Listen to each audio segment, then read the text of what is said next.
Become extroverted and leave the introvert behind.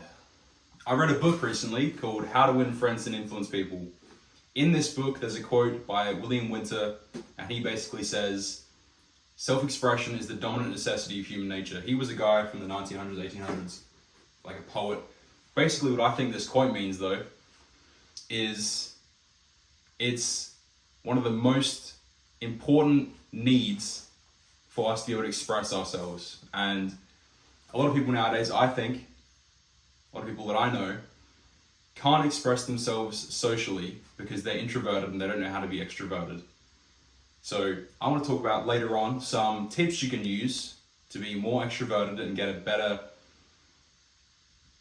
expression of yourself out there, I guess, is the best way I'm thinking about this. I want you guys to be able to have fun, see the bigger picture, set goals to enjoy having gone out and socializing. I think it's really important to be extrovert instead of an introvert, because being an extrovert is essentially like a superpower. You can use it in interviews, you can use it for dating, you can use it in anyone else's life, you can use it with your relationships at home. Like, it's almost endless. So take that into account. Introverted, there's nothing wrong with it, it's just you don't get anything from it.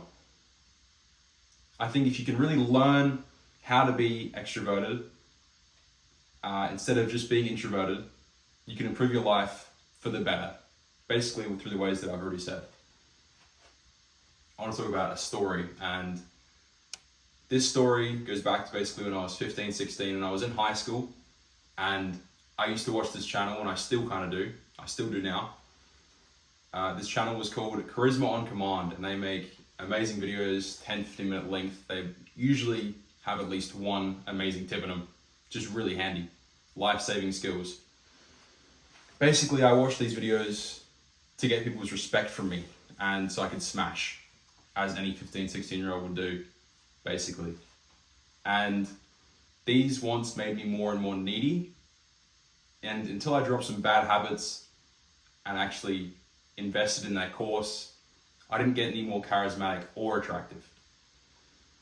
So what happened to me was, I thought that I had all these skills, and I still wasn't confident, but I thought I had all these skills from watching these videos, having not taken in any of them really in a productive way.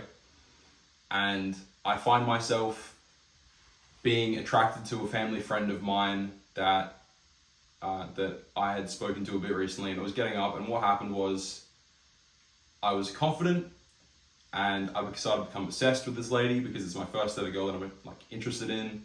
And then what happens? She rejected me. So riddle me this. What the fuck happened? Got option A, I'm too short. Option B, I wasn't in the chess club. Option C, I'm not a chill dude. And option D, I have no riz. I'll give you the answer, guys. It's option D. I had no riz. I was an awkward dude. It makes sense. Most people are awkward when they're teenagers. But it wasn't until I learned how to become an extrovert that I could actually take advantage of my charisma that I had in me already. So I was rejected, and I was in one of the lowest points of my life. Couldn't get any lower than that. So I decided to go back to League of Legends and accept reality. I played games for the next month where I would win and I would lose, deranking, hard stuck. Nothing felt good anymore. And after one more month, I couldn't do it anymore. So I wanted to improve myself. I put my fucking PC away. I started meditating. I tried it. I started working out, and I started focusing on looks more.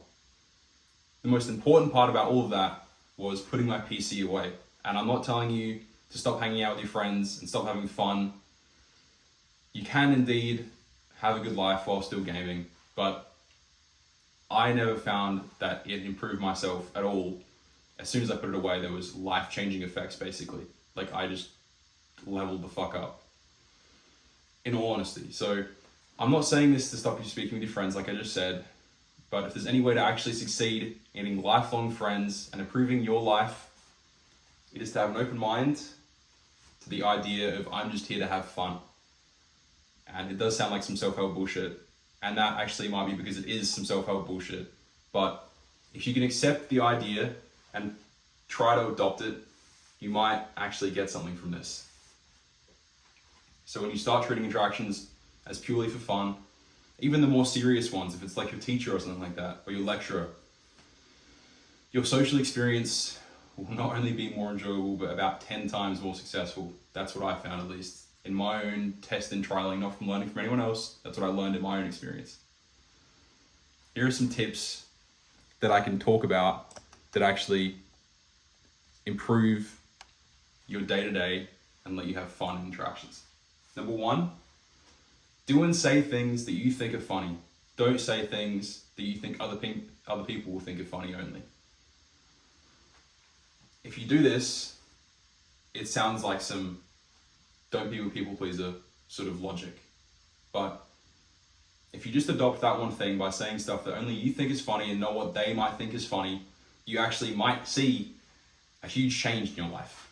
Basically, you're going to stop impressing people just that much more, and you're living for your own interests and own fun that much more as well. That's a good starter. Number 2, exaggerate so much it's obvious you're not being serious. What I mean by this is, if you tend to be more sarcastic, make sure to make it so exaggerated that it's obviously sarcastic. There's a lot of good people that I can use as an example for this, but for now, I'll just talk about an example in my own life. So when someone that I know that also knows my best friend asks me about my best friend, I usually say, I fucking hate that guy. Or it's like being inside a burning house on fire. Of course, I compliment him and talk good about him in other ways, but in that case, I'm being sarcastic, obviously, because it's so exaggerated that I obviously don't want to burn in a house fire. But the other person, that person and I can usually laugh about it because it's like so extreme that it's obvious that it's not true. Number 3, practice saying a joke at the start of every conversation. This one's a lot harder to do, I get. It's about practice, this one. I wanted to drop it in here because if you pick it up and you actually can do it, it'll change how you make first impressions. I'll give you an example. I went to the server the other day, or the service station, if you're not Australian, and I was paying for food at the cashier, and at the cash register, it wasn't working. This guy was saying, oh, it's like $20. And so what I did was, I just did this. I'm doing phone matrix, like it's not working. And basically, both of him and I were smiling about it because it's such a dumb thing to say, such a stupid thing to say, that obviously it just makes the situation more lighthearted. If you can see what I'm talking about there, use it. It's a great skill to have. Number 4, ask fun questions. Don't be limiting the questions to interrogations and interview questions only. Make it questions that are fun. And you can do this in your own way just by thinking about questions that you might think are fun. But also, ask them how their weekend was. Don't ask them about their last assignment or their exams only, or their job, you know what I mean? Ask fun, interesting things. Number 5, you can interest someone 100 times faster by talking about what they're interested in instead of about what you're interested in only. Basically what I mean by this is, if you're talking to someone you don't know that well and they say, I like mountain biking, that's what I do on the weekends, after you've asked them what do they do on their weekends.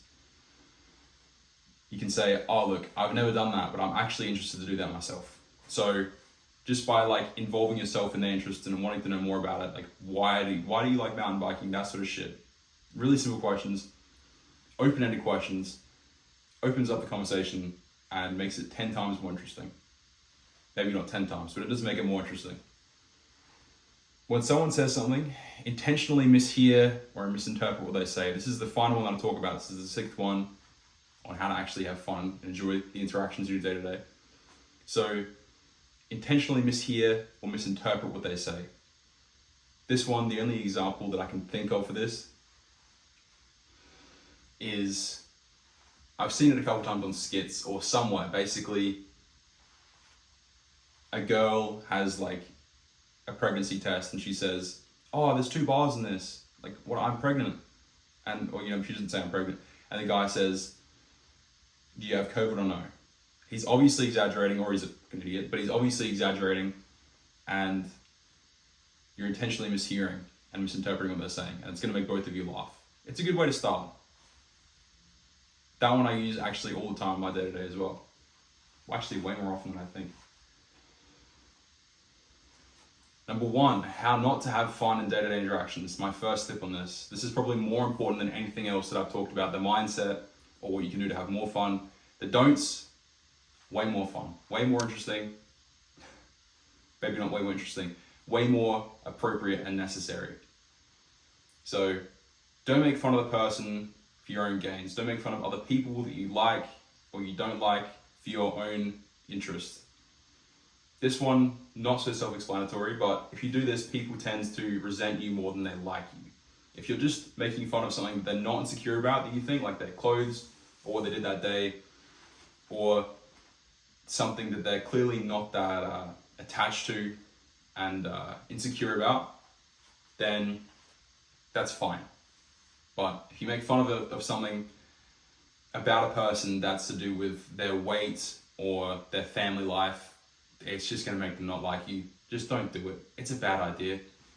Number 2, don't make self-deprecating jokes. Don't make jokes about yourself, basically.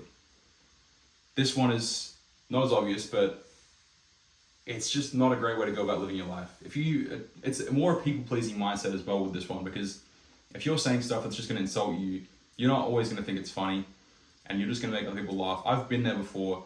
I'll make a joke about myself so everyone else can laugh at me, and then that's funny. I know what makes them laugh. It's going to be a joke about me. Don't do that. Just don't do it. I like the quote, "Don't speak badly of yourself. The warrior within hears it and is lessened by it."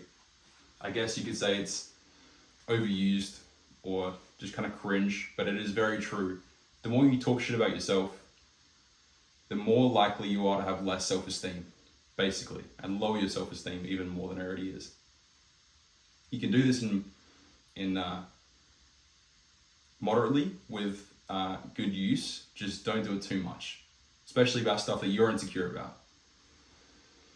So don't wait for other people to come to you. This is the third one. Go to them. Bring the energy to them. Bring the energy, bring it. If you're just stonewalling and being cold because you think it's attractive or makes you look interesting or mysterious, it only does when you know how to use it right, but not in every situation. Most people use it way too much. Really common one that I used to do. Obviously, most people do that.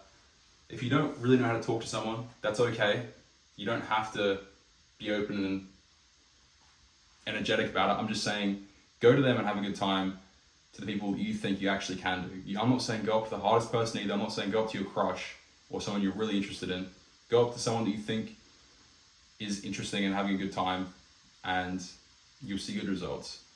Don't wait for other people to come to you. Don't be the guy sitting on his own or standing near his own. Go to them first. It's going to make you look a lot more charismatic. The last thing that I'll say, the fourth one, is to not be a complainer. If you've had a bad day or a bad week or like a bad month even, and you can only focus on the bad month that you had just then, and you can only talk about that, it's goes without saying that people are going to get fucking bored of that shit. Say you're talking to 100% of the people around you. You've got 100% of the people there, and people are paying attention to you, and then you start complaining.